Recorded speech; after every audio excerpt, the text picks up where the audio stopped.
Tea Party activists are gathering right now in the nation's capital to mark Tax Day. It's also the end of the 19-day, 49-stop tour organized by the Tea Party Express, and they've been protesting big government, big spending, and high taxes. And there are rallies scheduled all over the country today, including Chicago, Ann Arbor, and Albuquerque. Another major rally will be held near the Washington Monument tonight at 6. And Republican Congressman Ron Paul of Texas will be attending and speaking at tonight's rally, and he's likely to get a hero's welcome from the anti-tax activists because he wants to completely eliminate the income tax and abolish the IRS. In fact, at last weekend's Southern Republican Leadership Conference, Congressman Paul came in second in their straw poll. He was just one vote behind Mitt Romney.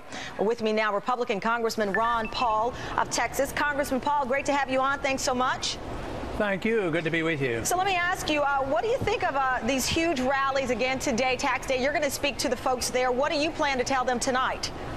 Probably the same old thing I've been talking about for the last 30 years. That government is too big, they spend too much money, and the deficit is going to be very, very damaging to us. We're in the midst of the damage that deficits bring. We have a severe financial crisis. I don't think it's over. I think it's going to get a lot worse. We're much poorer than we used to be. We live on borrowed money. And the basic flaw is not taxation. Taxation is the symptom. The basic flaw is in what the American people expect from their government.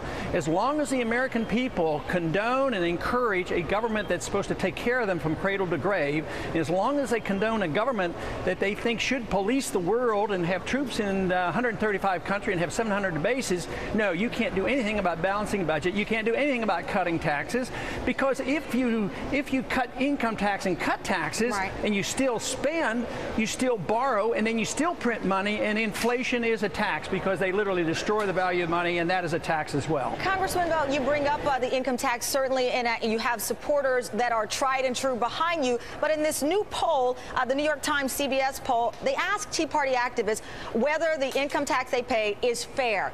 52% said yes, they think it's fair.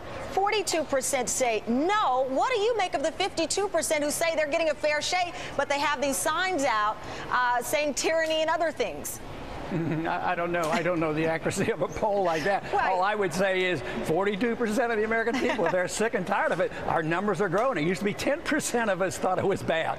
So I would say compared to 30 years ago when I started, we're making great progress. But once they realize the consequence of what we're doing, yes, they're going to be willing to give up on their taxes. Matter of fact, some of those people might have been poor enough where they didn't have to pay taxes. So maybe that's why they thought it was fair. Well, you know, that's interesting you bring up the poverty, because also in this poll, it says that the Tea Party members who participated in the poll believe that blacks are greatly benefiting from this administration more than whites, and that somehow poor people are benefiting greatly. But set that aside, you have been incredibly popular. You came out on top in that straw poll at CPAC. As I mentioned, you were just behind Mitt Romney by 1 point. Some are asking, why aren't you getting the respect you deserve from the Republican establishment? What do you say to that? Well, I would say that you should ask them. I don't know. I think it's lack of respect, but they would like me to go away. I'll tell you that.